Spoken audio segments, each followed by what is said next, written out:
Ron DeSantis' presidential campaign launch on Twitter, receiving criticism from some. Well, I thought Tim Scott's opening was a lot better, obviously, despite the microphone. DeSantis had a big problem last night. That was not a pretty picture to watch, but I wish them both well. Thank you. Glitches that appear to be happening. I wonder if you have a reaction to that, but also...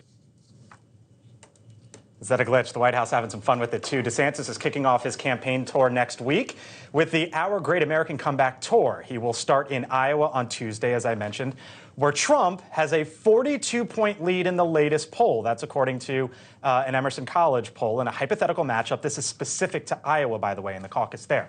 Joining us now is the former Virginia Attorney Governor, Ken Cuccinelli. Been on the program a bunch, so you know by now probably he's also running the super PAC that is supporting Ron DeSantis. Ken, good to have you once again. You know, some of the criticisms coming in from last night is, a spokesperson for the DNC in true Ron DeSantis fashion. His presidential launch was quite literally not ready for prime time. That's the criticism. Is he ready for prime time?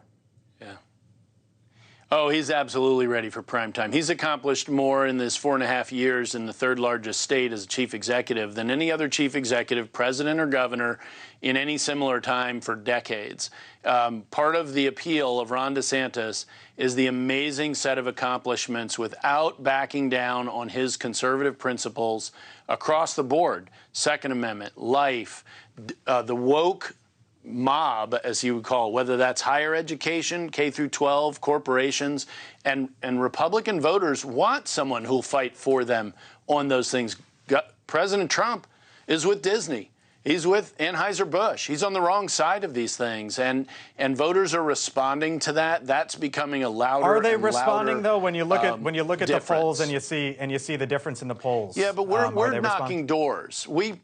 We hit our 30,000th door yesterday in Iowa, and there's a long way to go on that. And when you talk to people one at a time, they do appreciate those positions. They already view the governor favorably, and when they learn about the details of the fact that he's fighting for their children and grandchildren better than anyone else, standing in the face of the president and the mainstream media, our president, President Trump, for the COVID example was an excellent example. That is something they really look for. This is a guy who's been tested and doesn't look for polls. He looks for opportunities to make America better. And he's doing it in Florida, and he'll do it for America. And, you know, I appreciate Sean's comments about the process. We're building for the first third of the states, not just one. Yeah. Well, you know, I was going to ask you about what Sean said, by the way, our newest political contributor here on NewsNation. Basically say that you got to win one of the first two states. Do you agree with that? I think you can't go on not winning too far in, but we'll be in the top two in all of the first four states, and I think that we will win at half or most of them, and we'll already have worked. Literally will have knocked millions of doors in the Super Tuesday states, while all these other candidates are wondering and worrying about the first 2, 3, 4 states. We're going to be way, way, way ahead of anybody else on behalf of Governor DeSantis when you get to Idaho there, which will probably be the 5th state, and then Super Tuesday. So, yes, we'll win Iowa.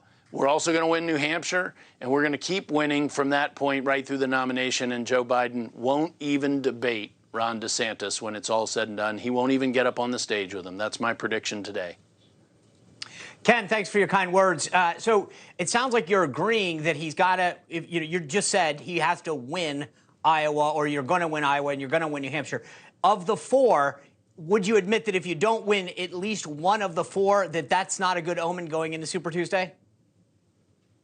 Well, not winning is never a good omen, Sean, but, you know, this is about delegate math. Nobody knows that better than I do, and we will come out of there competitive and I think ahead at the end of February of 2024 in the delegate count. And to do that, you got to win. You got to win. And we're going to do that. We're building to do that. And literally, we're not even 24 hours into the campaign, and the governor's already making significant headway. That's going to continue for the next 8 months relentlessly. This guy is more perseverant than anybody I've ever seen in politics, including the current field. And that's going to pay real dividends when he's able to share his record of accomplishment and compare it, because there are differences, and they all favor Ron DeSantis. Ken, we got to leave it there. Ken Cuccinelli, thank you as always for. Thanks for watching. Go to newsnationnow.com to find NewsNation on your television provider. And don't forget to subscribe. Click the red button to get more of NewsNation's fact-driven, unbiased coverage.